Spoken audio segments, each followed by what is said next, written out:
जी नमस्कार। कैसे हैं सब? मेहनत कर में फिर से आप सबका एक बार हार्दिक स्वागत है। लास्ट हम 2 लेक्चर हिस्ट्री पे बना चुके हैं। सबसे पहला लेक्चर हमने महाराणा प्रताप के बारे में देखा और दूसरा उसके बाद अलाउद्दीन खिलजी का कमीना बन करके थंबनेल बनाया उसका। आज हम देखो बोर्ड पे आपने पढ़ तो लिया ही होगा। आज हम मराठा साम्राज्य छत्रपति शिवाजी महाराज के बारे में पढ़ेंगे और कुछ ऐसे फैक्ट्स जानेंगे जो किताबों में दरअसल डिटेल में नहीं लिखे होते, लेकिन हमें महाराज जी के बारे में, इनके शिवाजी महाराज के बारे में पता होना चाहिए। ठीक है, करते हैं शुरू। कॉपी पेन निकालिए, वही एग्जाम्स के पॉइंट ऑफ व्यू से जरूरी चीजें हैं। जो नोट करने वाली चीजें होंगी उन्हें नोट करना, बाकी जो सुनने वाली होंगी उन्हें सुनते रहना।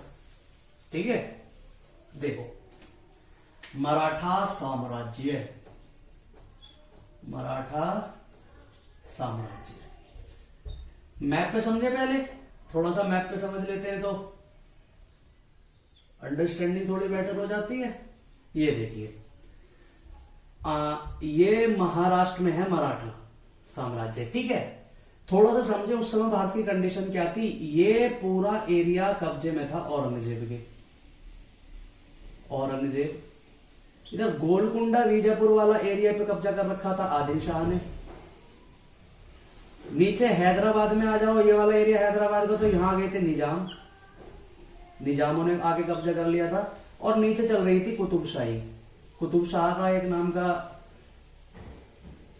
सुल्तान था ये। देखिए, चारों तरफ से भारत को मुसलमानों ने और अफगानों ने घेर रखा था। भारत से भारत का कंसेप्ट ही खत्म होता हुआ नजर आ रहा था। हिंदुस्तान से हिंदुत्व ही अपने निचले स्तर पर जाता जा रहा था और मुसलमान भारत पर आकर कब्जा करने लगे थे। इस बीच अगर सबसे पहले भारत को स्वराज के सपने किसी ने दिखाए तो वो थे हमारे छत्रपति शिवाजी। ये वो समय था जब कोई हिंदू चाहकर भी राजस्थान के राजपूतों के अलावा सोच भी नहीं पा रहा था कि कभी ऐसा होगा कि हम स्वराज स्थापित कर पाएंगे। ऐसे में शिवाजी ने एक सपना देखा और सपना ही नहीं देखा, उसको साकार भी किया। तो देखिए कितनी मुश्किल इनकी जीवनी रही होगी। आज उनके बारे में पढ़ना शुरू करते हैं कि पूरा भारत घिरा हुआ है मुस्लिमों से, अफगानों से। उस बीच सिर्फ ये राजस्थान बेसिकली रह गया था राजपूतों का और मराठा। और मराठा कैसे कैसे बिल्कुल जीरो से स्टार्ट होके वहां तक पहुंचे, आज उसके बारे में पढ़ते हैं। देखिए, शिवाजी के पिताजी, थोड़ा सा इंट्रोडक्शन इनका जान लेते हैं, जरूर रहता है। शाहजी भोसले, इनके पिताजी का नाम था शाहजी भोसले। माताजी का नाम हम सभी जानते हैं, इनकी माताजी का नाम जीजाबाई, जिनका शिवाजी के जीवन पर अच्छा खासा प्रभाव रहा। इनके गुरुजी, देखिए इनके 2 गुरु थे। एक गुरु थे इनके धार्मिक और दूसरे गुरु थे इनके राजनीतिक। धार्मिक जो इन्हें धर्म की शिक्षा देते थे और राजनीतिक जो इन्हें राजनीति की शिक्षा दिया करते थे। इनके धार्मिक गुरु थे रामदास, गुरु रामदास, और जो इनके राजनीतिक गुरु थे वो थे कोंडदेव। कोंडदेव भी बोल देते हैं। देखिए, शिवाजी के जीवन पर अगर सबसे ज्यादा प्रभाव पड़ा तो अपनी माता जीजाबाई और अपने राजनीतिक गुरु कोंडदेव। अब देखो इनके बारे में पढ़ते हैं।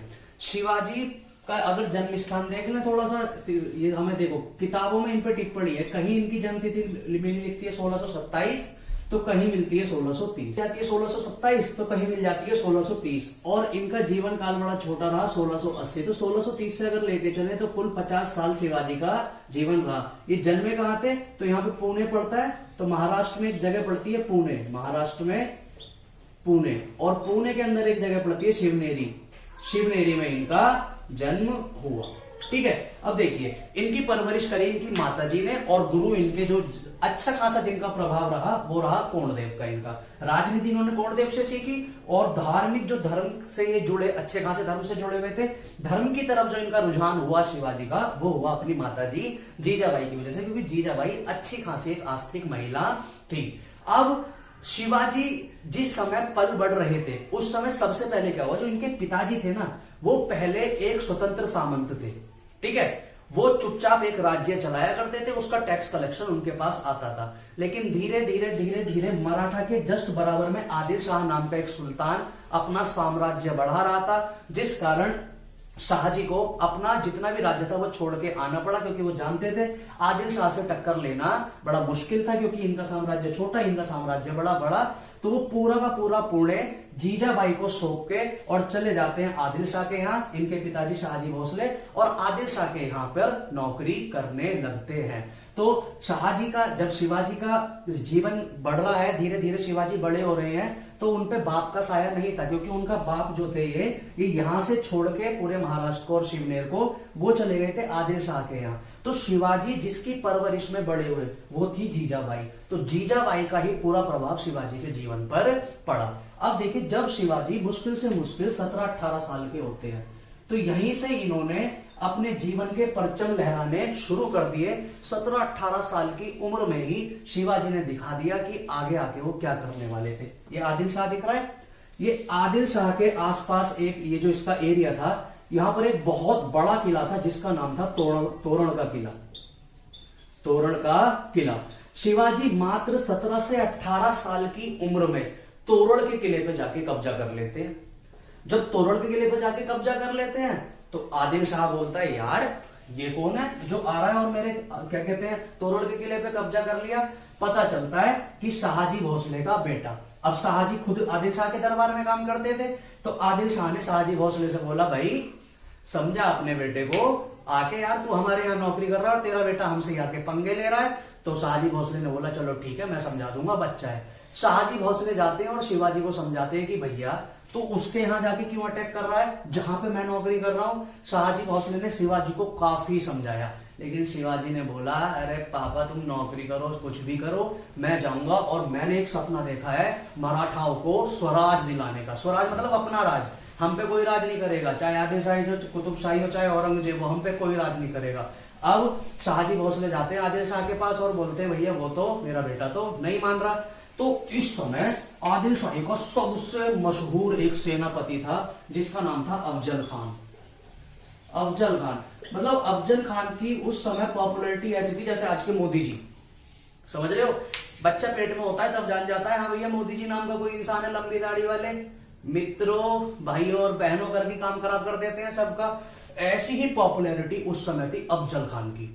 अफजल खान था लगभग 6.5-7 फुट का और 150 किलो 160 किलो का एक इंसान। मतलब सामने वाला अगर देखे भी तो जल्दी से उस पर आक्रमण नहीं करेगा, और अफजल खान से जल्दी से कोई लड़ने नहीं जाता था। अब देखा गया तो सीधा आदिल शाह ने शिवाजी से लड़ने को किसको भेज दिया? अफजल खान को। अफजल खान जाता है और जाके शिवाजी के चारों तरफ के एरिया को घेर लेता है।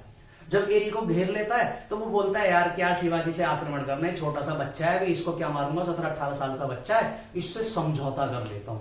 यही सबसे बड़ी गलती थी कि शुरू में आदिल शाह और अफजल खान शिवाजी को बड़ा हल्के में ले रहे थे। अब ये समझौता करवाने भेजता है, अपने एक दरबारी से बोलता है कि जा शिवाजी को जाके बोल कि मैं उससे लड़ूंगा नहीं और उससे समझौता कर लूंगा। वो समाचार लेके शिवाजी के दरबार में जाता है। शिवाजी उससे पूछते हैं, हाँ भाई बता क्या हुआ?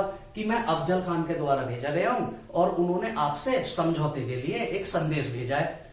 शिवाजी बोलते हैं, यार अफजल खान बड़ी टेढ़ी खीर है, समझौता तो वो करेगा नहीं, कुछ ना कुछ तो इसमें बात है। तो वो अपने अधिकारियों से पूछते हैं शिवाजी कि बताओ इससे समझौता करा जाए या नहीं। तो उन्होंने बोला, देखो समझौता तो कर लो, लेकिन जब आप उससे मिलने जाएंगे तो आप सतर्क रहना, क्योंकि उनका कुछ नहीं पता, ये छल कपट से कहीं भी किसी को मार देते हैं। ये हमारी तरह तो है नहीं कि बिल्कुल अगर कोई अतिथि आ रहा है तो उसको सम्मान करेंगे, जूते पॉलिश करेंगे, उसके उसे पानी पिलाएंगे, महाराज जी कहकर बिठाएंगे, ये कुछ नहीं। ये अतिथि बना के बुलाते हैं और वहीं पे मार देते हैं। तो शिवाजी भी बड़े, शिवाजी की सबसे अच्छी क्या एक उनके अंदर जो कैरेक्टरिस्टिक हम मान सकते हैं वो सबसे अच्छी क्या थी कि वो छल कपट करते थे। अगर सामने वाला उनसे छल कपट कर रहा है तो शिवाजी भी छल कपट करते थे, सामने वाला सामने से लड़ रहा है तो शिवाजी भी सामने से लड़ते थे। उनकी सबसे अच्छी बात ये थी। अब वो जाते हैं इससे मिलने, लेकिन शिवाजी पूरी तरह तैयार होकर जाते हैं। एक बाघनक नाम का हथियार होता है, बाघनक। बाघनक देखो, बाघ का मतलब बाघ तो सभी जान गए, और नख का मतलब होता है नखून। नखून, पहने नखून। एक जैसे आजकल के लड़ाइयों में पंच यूज होता है ना, पंच तो पहनते हैं बाहर की साइड, बाघनक होता है अंदर की साइड। आप उस अंदर से पहन लो, ये मुट्ठी बंद कर लो, किसी को पता ही नहीं चलेगा, ठीक है। वो पहन के शिवाजी जाते हैं मिलने अफजल खान से। अब अफजल खान, अगर आप गूगल पे भी देखेंगे ना शिवाजी और अफजल खान का कभी फोटो देखेंगे तो अफजल खान की हाइट ये इतना लंबा है, ठीक है, और शिवाजी उसके सामने आ रहे हैं उसकी छाती तक, ठीक है। तो अफजल खान बोलता है, ए शिवाजी लौंडे आजा, चल गले मिलते हैं। तो जैसे ही शिवाजी उससे गले मिलने जा रहे होते हैं ना, अभी मैंने बताया छल कपट से भरा हुआ, ये निकालता है अपना खंजर और शिवाजी के मारने जा रहा होता है। देखो बुला रहा है समझौता करने के लिए और वहां पर शिवाजी को मारने जा रहा होता है। शिवाजी भी पूरी टेढ़ी कीर, वो अपने हाथ ही खोलते हैं, अंदर उन्होंने बाग में पैर रखा था, इसकी आंतों में ऐसे उसे मार के और इसकी सारी की सारी आंत ही खींच लेते हैं। अफजल खान तड़प के मर जाता है। जो अफजल खान की मृत्यु होती है तो दक्षिण भारत को एक बहुत बड़ा धक्का लगता है कि एक नॉर्मल टीनेज से लड़के ने पूरे दक्षिण भारत के सबसे कुशल सेनापति को यूं ही मार दिया। जब अफजल खान की मृत्यु होती है पूरे दक्षिण भारत में कौतूहल मच जाता है, शोर मच जाता है, और यह बात ऊपर सुन रहा होता है औरंगजेब। औरंगजेब कभी भी नहीं चाहेगा कि यहां पर एक ऐसा साम्राज्य पनपे जो पहले दक्षिण भारत को परेशान करे और दक्षिण भारत जीतने के बाद ऊपर औरंगजेब को भी परेशान करे। तो ये सारी बातें जब औरंगजेब को पता चलती है कि भैया अफजल खान को मार दिया गया है, तो औरंगजेब शिवाजी को कंट्रोल करने के लिए अपने मामा शाइस्ता खान को भेजता है। देखो ये आदिल अफजल खान को किसने भेजा था? आदिल शाह ने। किसने? आदिल शाह। और उसके बाद अगर औरंगजेब को कंट्रोल कर, औरंगजेब अगर भेजता है शिवाजी को बस में करने के लिए, ज्यादा शिवाजी हाथ पैर ना मारे, थोड़ा कंट्रोल में रहे, औरंगजेब के मामा थे शाइस्ता खान, शाइस्ता खान को भेज देता है। जब हम औरंगजेब को पढ़ते हैं तो आगे भी देखेंगे हम, जब इसके मीर जुमला के बारे में, शाइस्ता खान के बारे में पढ़ेंगे। देखो अब एक चीज और मैं आपको बताना चाह रहा हूं, मैं पूरी मेडाइवल हिस्ट्री, पूरी दिल्ली सल्तनत और पूरी मुगल हिस्ट्री आपके सामने एक प्लेलिस्ट लेके आऊंगा। उसमें ज्यादा से उसमें अगर मैं क्लासेस की बात करूं तो क्लासेस तो उसमें लगभग 50 क्लासेस तो करनी पड़ेंगी। 50 तो नहीं, अगर एक घंटे की बात करूं तो कम से कम 30-40 क्लासेस तो होंगी, तब जाके पूरी ये गुलाम डायनेस्टी से लेके और मुगलों तक आपको समझ में आएगा। ठीक है, तो औरंगजेब के जो मामा होते हैं शाइस्ता खान, वो भेज देता है और शाइस्ता खान लगभग 1 लाख बंदों की आर्मी लेके, लगभग 1 लाख बंदों की आर्मी लेके और शिवाजी के साम्राज्य को घेर लेते हैं। पूरी कनेक्टिविटी तोड़ देता है ये शाइस्ता खान शिवाजी की। अब शिवाजी देखते हैं यार मामला हो गया है खराब, पूरे मेरे साम्राज्य को आप ही घेर लिया है शाइस्ता खान ने, अब क्या करा जाए? छत्रपति शिवाजी बनाते एक प्लानिंग, और रातों रात एक दिन जब इसको लगभग 3-4 साल हो जाते हैं, शिवाजी का जीना हराम कर देता है, पूरी कनेक्टिविटी तोड़ देता है, शिवाजी को ना इधर जाने देता ना उधर। आप मानिए ना, आपकी 5-50 हजार की आर्मी है, सामने वाला 1 लाख बंदे लेके आपके घर में घुस गया है, आपके घर में बैठा है, आपको घर से बाहर निकाल रखा है, आप कब तक बर्दाश्त करेंगे? एक दिन शिवाजी का पूरा टेम्परामेंट पूरा हाई हो जाता है, रात में ये सो रहा होता है, रात में महल में घुसते हैं। अच्छा, जिस महल में ये ठहरा होता है ना, जाके कब्जा करता है, वहां पे शिवाजी का पालन पोषण होता है बचपन में, वहीं पे शिवाजी का बचपना गुजरता है। तो शिवाजी उस महल के एक एक रास्ते के बारे में जानते थे। उन्होंने प्लानिंग बनाई कि अच्छा रात में इधर रुका होगा, मैं इधर से घुसूंगा अपने बंदों को लेके, इधर से इसको मारूंगा और उधर से भाग जाऊंगा। क्योंकि जब ये शिवाजी के महल को आके कंट्रोल करता है, वहां पे रहने लगता है, तो 4 लेयर सिक्योरिटी अपनी बना लेता है कि सबसे पहले इतने लोग इतनी मेरी वो करेंगे, फिर उसके बाहर इतने लोग मेरी सिक्योरिटी करेंगे, फिर उसके बाद इतने लोग मेरी सिक्योरिटी करेंगे, और उसके बाद इतने लोग मेरी सिक्योरिटी करेंगे। तो 4 लेयर सिक्योरिटी को चीर के अंदर घुस पाना शिवाजी के लिए बड़ा समस्या वाली बात थी, क्योंकि आप किस किस को धोखा दे पाते। ठीक है, इसलिए तो अपनी सुरक्षा में 4 लेयर सिक्योरिटी शाइस्ता खान ने बना रखी थी, क्योंकि इसकी भी पूरी अस्तैसी हुआ करती थी शिवाजी से।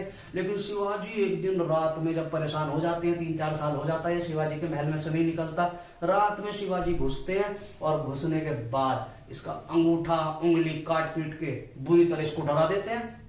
ये तो सोया रहता है, इसको पता ही नहीं, एकदम से शिवाजी आते हैं, ये भाई इसकी अस्तैसी हो जाती है। कौन देखते हैं? शिवाजी चाहते तो इसको जान से मार देते, लेकिन जान से नहीं मारते। लेकिन जब शिवाजी यहाँ पर एंट्री करते हैं तो इसके बेटे को और इसके बाकी सैनिकों को मार देते हैं। अच्छा, बहुत सारा खजाना भी लेके आया होता है, तो शिवाजी वो सारा खजाना लेके वापस चले जाते हैं। ये बात पता चलती है औरंगजेब को, ये बात पता चलती है औरंगजेब को कि यार मैंने शाइस्ता खान को भेजा था, वो तो अंगूठा कटवाया फिर रहे अपना। अब जब ये बात पता चलती है औरंगजेब को, तो औरंगजेब बोलता है ये तो सरासर मेरी नाकामयाबी है, मेरी बेइज्जती है कि औरंगजेब का सेनापति शिवाजी से डर रहा है। तो औरंगजेब गुस्से में शाइस्ता खान को बुला लेते हैं और शाइस्ता खान को बुला के यहां से भेज देते हैं बंगाल की साइड की, जाओ तुम्हारे पास कुछ भी नहीं, जाओ बंगाल में, जाओ बंगाल में तुम जाके संभालो। और औरंगजेब का एक बेटा होता है मुअज्जम, इसके 2 बेटे होते हैं, मुअज्जम एक आजम, मुअज्जम को भेज देता है, मुअज्जम को भेज देता है कि जाके शिवाजी को कंट्रोल कर। अब मुअज्जम के कहां बस की शिवाजी को कंट्रोल करना, लेकिन फिर भी जैसे तैसे करता है। ठीक है, अब जब औरंगजेब शाइस्ता खान को वापस बुला लेता है तो शिवाजी को लगता है कि औरंगजेब ने शाइस्ता खान को बुला लिया, तो औरंगजेब भी डर रहा है। अब शिवाजी को चाहिए पैसा, धीरे धीरे अपनी आर्मी बड़ी करनी है, अपना साम्राज्य बड़ा करना है। तो पैसे के लिए क्या करा जाए, तो मुगलों के जो ऐसे एरिया थे जहां पर धन बहुत था, वहां पर शिवाजी ने धीरे धीरे लूटपाट करनी शुरू करी।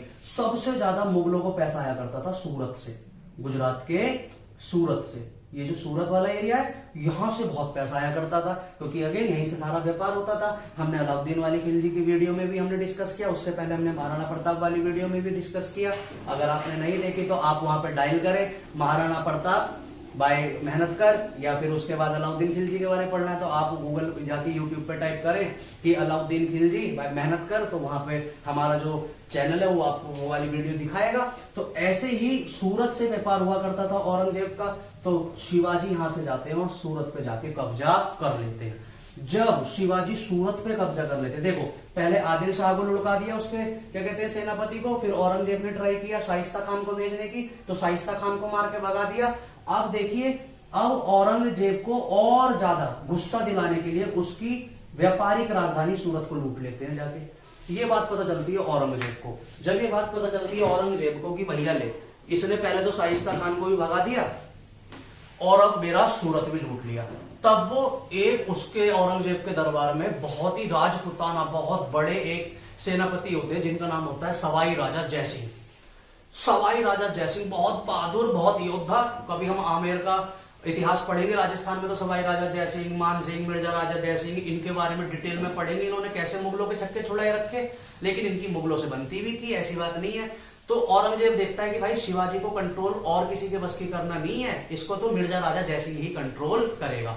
तो मिर्जा राजा जयसिंह को जिम्मेदारी दी जाती है कि भाई जा और शिवाजी को बस में करके ला, उसे कैसे भी करके ला लेकिन पकड़ के ला। मिर्जा राजा जयसिंह जानते थे कि इससे पहले जो अफजल खान और शाइस्ता खान ने गलती करी वो ये कि शिवाजी को बड़े हल्के में लिया। मिर्जा राजा जयसिंह शिवाजी को हल्के में नहीं लेता, वो अच्छी खासी प्लानिंग करता है और प्लानिंग के तहत शिवाजी पे जाके आक्रमण कर देता है। आक्रमण नहीं करता, चारों तरफ से घेराबंदी कर देता है शिवाजी की। जब शिवाजी देख लेते हैं कि भाई इस बार ये बहुत बड़ी आर्मी लेके आया है मिर्जा राजा जयसिंह, और हमारी चारों साइड से कनेक्टिविटी को बिल्कुल तोड़ दिया है, और जब कनेक्टिविटी को तोड़ दिया तो मुझे तो लगता नहीं कि इस बार हम युद्ध लड़ पाएंगे। शिवाजी अंदर ही अंदर सोचते हैं कि देख, अगर मैं मर गया तो मराठा का जो मेरा सपना है कि मुझे मराठाओं को मुगलों से अलग करना है, स्वराज दिलाना है, वो तो बिल्कुल मेरा जो सपना है वो खत्म हो जाएगा। तो इस सपने को साकार करने के लिए मेरा जिंदा रहना बहुत ज्यादा जरूरी है। अब जिंदा तो कैसे रहेगा, अगर तू मिर्जा राजा जयसिंह से लड़ेगा तो मारा जाएगा, उससे सही उनसे समझौता कर ले और वो जो भी बोले वो मान ले। उस समय तक शिवाजी 35 किले जीत चुके थे, लगाइए 35 किले, 35 किलो को जीत चुके थे दूसरे राजाओं से। जब 35 किलो को ये जीत चुके थे तो वो आता है मिर्जा राजा जयसिंह, और मिर्जा राजा जयसिंह बोलता है कि क्या तुम मुझसे समझौता करने को तैयार है, तेरे पे यही आखिरी चारा है, वरना तू लड़ेगा और देख मैं तुझे मार दूंगा। फिर करता रहिए, मार दिया। तो शिवाजी बोलते हैं चलो ठीक है, मेरे पे एक ही ऑप्शन है कि मैं आपसे समझौता करूं, क्योंकि लड़ूंगा तो हारूंगा ही। तो वो समझौता कर लेते हैं, और इस समझौते में मिर्जा राजा जयसिंह शिवाजी से 35 में से 23 किलो को ले लेता है। कितने किलो को ले लेता है? 23 किलो को। अब शिवाजी बोलते हैं कि 23 क्या, तो यार 35 के 35 ले ले, मेरी क्या है, मैं छुट के तुमसे बाहर आऊंगा, मैं तो दोबारा जीत लूंगा सारे, लेकिन अभी फिलहाल मुझे तुम्हारी बात इसलिए माननी पड़ेगी क्योंकि मेरा जिंदा रहना बहुत ज्यादा जरूरी है, क्योंकि मैं जिंदा रहूंगा तो फिर जब वापस आऊंगा तुमसे छूट के तो फिर दोबारा किले जीत लूंगा, दिक्कत वाली क्या बात है। अब दूसरा, पहली तो शर्त रख देता है मिर्जा राजा जयसिंह की, तो 35 में से 23 किले देगा। दूसरा, तो औरंगजेब के पास जाएगा। औरंगजेब उस समय बैठा था आगरा में, तो शिवाजी ने बोला मैं उसके दरबार में नहीं जाऊंगा। मिर्जा राजा जयसिंह ने बोला यार तुझे जाना पड़ेगा, एक बार पेश हो जाओ उसके सामने बस, तो उसको ये तो लगेगा कि हाँ मिर्जा राजा जयसिंह शिवाजी को पकड़ के ले आया। शिवाजी ने बोला चलो ठीक है, अगर तुम कह रहे हो तो मैं एक बार औरंगजेब से मिलने चला जाऊंगा। अब जिस समय शिवाजी आगरा जाते हैं औरंगजेब से मिलने, औरंगजेब उनके साथ इतना भद्दा व्यवहार करता है, इतना भद्दा व्यवहार करता है, मतलब ऐसे ट्रीट करता है, उनसे बात ही नहीं करता। अब शिवाजी उनके सामने खड़े होकर बोलते हैं भाई तू मेरे को समझ क्या रहा है, तूने बोला मिलने आ, मैं भी तुझसे मिलने आया, तू अगर औरंगजेब है तो मैं भी तो शिवाजी हूं, तू मेरा थोड़ा आदर सम्मान तो कर। और बाकी सारे औरंगजेब के जितने भी दरबारी, सूबेदार, सामंत, अधिकारी, जितने भी लोग बैठे कह रहे थे यार किसी की आज तक हम में से हिम्मत नहीं है कि औरंगजेब के सामने चू भी कर जाए, और एक शिवाजी है कि आके सामने लती आ रहा है। यार आप बात कर, ये है वो है। औरंगजेब को गुस्सा आता है और औरंगजेब गुस्से में एक ऑर्डर जारी करता है कि इसको शिवाजी को पकड़ो और जेल में डाल दो। अब जब शिवाजी को जेल में डाल दिया जाता है ना, तो मिर्जा राजा जयसिंह के बात खटक जाती है कि यार मैं इसको महाराष्ट्र से ये कह के लाया था कि चल तू कम से कम एक बार औरंगजेब के सामने पेश हो जा, फिर राजी हो, बस उसके सामने कम से कम एक बार चला तो जा। अब शिवाजी क्या सोचेंगे कि धोखे से मुझको लेके गया और मुझे कैद में बंद करवा दिया। अब मिर्जा राजा जयसिंह को यह बात खटक जाती है। अब जिस जेल में बंद किया जाता है शिवाजी को, वहां पर मिर्जा राजा जयसिंह अपने बेटे की पोस्ट लगवा देते हैं कि अगर इनकी कोई निगरानी करेगा तो मेरा बेटा करेगा। और मिर्जा राजा जयसिंह पहले ही अपने बेटे को बोल देते हैं कि देख भाई, शिवाजी हमारी वजह से जेल में बंद है, हम उसको ये बोल के लेके आए थे कि बस तुझे एक बार औरंगजेब के सामने पेशी देनी है, लेकिन औरंगजेब ने उसको कैद कर लिया है। शिवाजी के मन में ये डाउट जाएगा कि मैंने छल कपट किया उसके साथ, इसलिए बेटे मैं तेरे को जिम्मेदारी दे रहा हूं कि तू वहां पर इसके जेल की चारों तरफ निगरानी करेगा, और जैसे ही तेरे को मौका मिलेगा तू गेट खोल देगा और शिवाजी बाहर चले जाएंगे, भाग जाएंगे। तो बोलता है ठीक है पापा, जो हुकुम। तो मिर्जा राजा जयसिंह जैसे तैसे करके, क्योंकि मिर्जा राजा जयसिंह और औरंगजेब की बड़ी अच्छी खासी बनती थी, पूरी भी नहीं बनती थी लेकिन बनती थी। तो मिर्जा राजा जयसिंह से जब औरंगजेब ने बात करी तो औरंगजेब ने मिर्जा राजा जयसिंह की बात मानी और उनके बेटे को लगवा दिया। अब शिवाजी प्लान बना रहे हैं कि यार अगर मैं यहां जेल में पड़ा रहूंगा तो मेरा मराठा साम्राज्य पूरा खत्म हो जाएगा, इतनी मुश्किल से तो मैंने शुरुआत करी है, मुझे कैसे भी करके इस जेल में से निकलना पड़ेगा। तो एक दिन शिवाजी क्या करते हैं, बोलते हैं कि मुझे लग रहा है मैं अपने अंतिम दिनों में हूं और मैं चाहता हूं मैं दान करूं, बहुत सारा दान करूं। तो औरंगजेब ने बोला हाँ जितना दान करना है कर, मेरे को क्या, बस तू जेल में पड़ा रहे, क्योंकि तू बाहर निकलेगा फिर तो उल्टी सीधी हरकतें करेगा। तो उन्होंने बोला कि मैं चाहता हूं कि आप डेली फलों से भरी बड़ी बड़ी टोकरी भेजें और उन टोकरियों में मैं फल रखूंगा और वो फल आप गरीबों में बंटवा दे। औरंगजेब ने बोला ठीक है, अगर तू दान करना चाहता है कर ले। अब महीने हो जाते हैं, 1 महीना 2 महीना 3 महीना, शुरू में सारे संदूकों की टोकरियों की जांच होती है, देखा जाता है खोल खोल के, सारे जेलर देखते हैं तो हाँ उनमें फल ही है। अब 1 दिन 2 दिन 3 दिन 4 दिन 5 दिन 1 महीना, सब शुरुआत में तो तुमने देखा होगा कोई भी काम शुरू में करते हैं तो जोश सबके अंदर रहता है, लेकिन उस जोश को बनाए रखना बड़ा क्या होता है, मुश्किल। उस जोश को जो लगातार बनाए रह जाता है वो इंसान सक्सेस हो जाता है। तो शुरुआत में जो चेकर होते हैं ना वो डेली चेक करते हैं तो देखा जाता है कि हाँ इन टोकरियों में सब्जी ही है, या सब्जी कह रहा हूं फल ही है। अब धीरे धीरे धीरे धीरे धीरे धीरे शिवाजी जितने भी चेक करने वाले कर्मी होते हैं उनका भरोसा जीत लेते हैं। अब वो बोलते हैं और बड़ी टोकरी लाओ, और बड़े बड़े बक्से लाओ, और बड़े बड़े संदूक लाओ।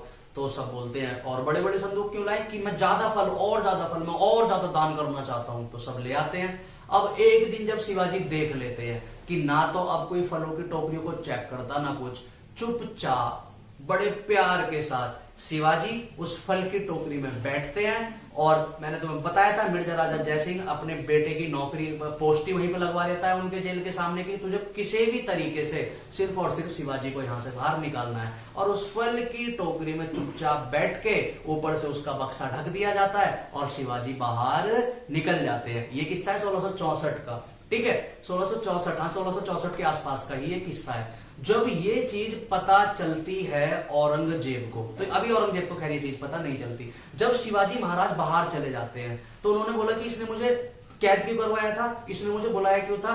शिवाजी को पता चला क्योंकि आपने सूरत लूटा था, और जब आपने सूरत लूटा तो औरंगजेब इस चीज से चिढ़ा और चिढ़ के आपको कैद कर लिया। तो शिवाजी बोलते हैं कि अच्छा क्योंकि मैंने सूरत लूटा था इसलिए इसने मुझे कैद किया। शिवाजी दोबारा जाते हैं और सूरत को लूट लेते हैं।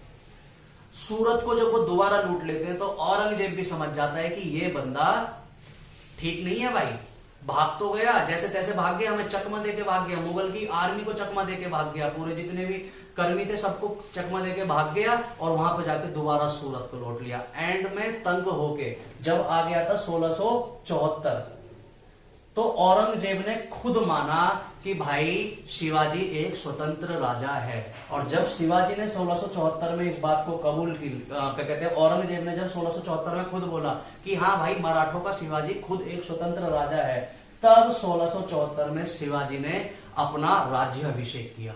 एज अ स्वतंत्र मराठी राजा का क्या करा, राज्याभिषेक किया। राज्याभिषेक मतलब कोरोनेशन, राजा की शपथ ली। और इस शपथ में उस समय पूरे बनारस के, वाराणसी के सबसे श्रेष्ठ पंडित गंगाधर, कई बार इनका नाम पूछ लेते हैं एक एक नंबर में कि किस पंडित ने राज्याभिषेक कराया था, गंगाधर। गंगाधर नाम के विशेष पंडित को बुलाया गया। कहां से बुलाया गया? बनारस से बुलाया गया। और इन्होंने राज्याभिषेक करा, और तब से राज्याभिषेक करने के बाद इनके नाम के आगे क्या जुड़ गया? छत्रपति, छत्रपति शिवाजी महाराज। और उसके बाद ये ज्यादा नहीं जी पाए, 1674 में इनका क्या कहते हैं राज्याभिषेक हुआ, और 1680 में ये निकल गए बेचारे।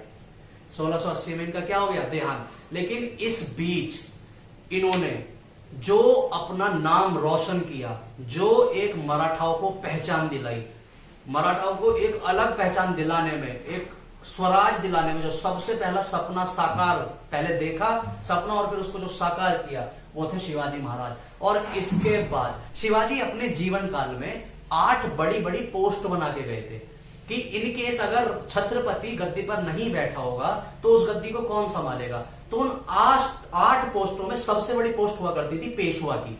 जैसे अगर आज राष्ट्रपति नहीं है तो राष्ट्रपति की जगह कौन शासन कर लेगा? उपराष्ट्रपति। उपराष्ट्रपति नहीं है तो कौन शासन कर लेगा? CJI, chief justice of India. तो ऐसे हायरार्की, तो शिवाजी ने भी ऐसी ही हायरार्की बनाई। और उन्होंने बोला कि इनकेस अगर छत्रपति किसी कारणवश अपनी गद्दी पर नहीं बैठा है तो उस समय गद्दी का जो भार संभालेगा वो संभालेगा पेशवा। धीरे धीरे धीरे धीरे जब तक शिवाजी रहे, शिवाजी के बाद उनके बेटे आए संभाजी। हम संभाजी के बारे में नेक्स्ट लेक्चर में पढ़ेंगे, संभाजी क्या क्या रहा है। फिर संभाजी के बेटे थे शाहू जी, उधर राजा राम इनके सौतेले एक और बेटे थे, उनके बारे में पढ़ेंगे। सौतेले नहीं, दूसरी शादी करी थी इन्होंने 8 तो शादी करी थी शिवाजी ने, 8 विवाह किए थे, समझे। 8 विवाह। पहले के राजा महाराजा हिंदू हो चाहे मुस्लिम हो सब विवाह करते थे। अशोक, हम कभी एंशिएंट हिस्ट्री में मुझे टाइम मिलेगा तो मैं अशोक पे, चंद्रगुप्त मौर्य पे लेक्चर बनाऊंगा। अशोक के पिताजी थे बिंबिसार, बिंबिसार कह रहा हूं बिंदुसार। बिंदुसार के 100 बेटे थे। अब आप लगाइए, अशोक के 100 भाई थे।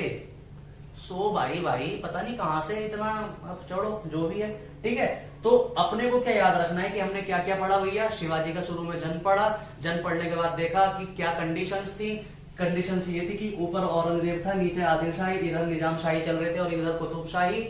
और फिर कुतुब शाही की जब चल रही थी तो धीरे धीरे बड़े हुए। शाहजी जो थे वो आदिल शाह के दरबार में आ गए। जब आदिल शाह के दरबार में आ गए तो शिवाजी का जो नेतृत्व किया, पालन पोषण किया, वो उनके गुरु और उनकी माताजी ने किया। 17-18 साल की उम्र में उन्होंने तोरण का किला जीता। उसके बाद इन्होंने किले जीतने के अभियान शुरू करे। परेशान होकर आदिल शाह ने आसफ खान को भेजा, अफजल खान को भेजा। अफजल खान को शिवाजी ने बाकनक से मार दिया। फिर उसके बाद औरंगजेब ऊपर से एक्टिव होता है। औरंगजेब शाइस्ता खान को भेजता है। शाइस्ता खान 5-6 साल के लिए उनके महल में आके डेरा डाल देता है। शिवाजी परेशान होकर एक दिन रात में अटैक करके उसकी सारी लेयर सिक्योरिटी को क्रॉस करके उसको मारते तो नहीं है लेकिन उसको डरा देते हैं। ये बात औरंगजेब को पता चलती है तो औरंगजेब शाइस्ता खान को वापस बुला लेता है। फिर अटैक करने के लिए मिर्जा राजा जयसिंह को भेजता है। मिर्जा राजा जयसिंह उनसे समझौता करके किलों को वापस ले लेते हैं। किलों को वापस लेने के बाद वो औरंगजेब के सामने उसकी पेशी कराते हैं। औरंगजेब वहां पर उनसे बात न करके उनके साथ बड़ा दुर्व्यवहार करके उनको जेल में बंद कर देता है। वो जैसे तैसे उस फलों की टोकरी से बैठ करके उस महल में से बाहर निकलते हैं औरंगजेब के।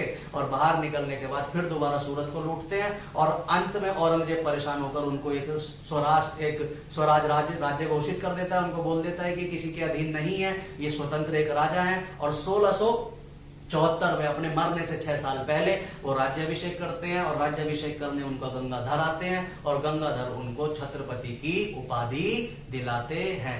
नेक्स्ट लेक्चर में हम पढ़ेंगे इनके बेटों के बारे में और वहीं से फिर हम एक कहानी पढ़ेंगे, बहुत ही महान वीर कुशल, जिसने अपना सारा जीवन 20 साल 1720 में पेशवा का राजा बनता है और 1740 में मर जाता है, जिसने 20 साल सिर्फ और सिर्फ घोड़े पे ही बिताए। वो इतना बहादुर राजा था बाजीराव। बाजीराव के बारे में पढ़ेंगे, बड़ा ही कुशल महान योद्धा, जिसने भारत का जो पताका था, जो झंडा था, जो मराठाओं का झंडा था, उसको कटक से लेके, उड़ीसा के कटक से लेके पाकिस्तान के अटक तक लहरा दिया था। ठीक है, तो उसकी भी वीर गाथा पढ़ेंगे। आप इसमें तथ्य लिख लेना। छोटा सा लेक्चर है लेकिन शिवाजी से क्वेश्चंस आते हैं क्योंकि मराठाओं की जो नींव रखी इसी देखिए छत्रपति महाराज शिवाजी की आइडियोलॉजी से ही आगे जाके बाल गंगाधर तिलक और जितने भी हमारे ये इंडिपेंडेंस के थ्रू जितने भी हमारे लीडर आए अगर उन्हें कहीं से ये आइडिया आया कि हम इंडिपेंडेंट हो सकते हैं, हम स्वतंत्र हो सकते हैं, तो उसका आइडिया सबसे पहले दिया था शिवाजी ने। तो शिवाजी का हमारी आजादी में बहुत ही बड़ा हाथ है। ठीक है, ये डिटेल्ड लेक्चर है शिवाजी के बारे में। बाकी छोटी छोटी जो चीजें वो आपके एग्जाम पॉइंट ऑफ व्यू से जरूरी नहीं है, एग्जाम पॉइंट ऑफ व्यू से शिवाजी के बारे में इतना ही पूछा जाता है। और मैंने केमिस्ट्री में हाइड्रोकार्बन पे पहला लेक्चर एल्केन्स बनाया है, आज या कल में दूसरा एल्कीन्स चैप्टर जो है उसका है वो अपलोड कर दूंगा, और उसके बाद एल्काइंस और एरोमेटिक कंपाउंड भी अपलोड हो जाएगा। और मैं कोशिश करूंगा कि जल्दी जल्दी आपके सामने लेक्चर लेके आऊं। तब तक पढ़ते रहिए, ठंड बहुत हो रही है, फालतू की एक्टिविटीज से बचिए, टाइम का यूटिलाइज कीजिए, कामयाब होइए, अपने और अपने माँ बाप, अपने समाज, सबका नाम रोशन कीजिए। धन्यवाद। You said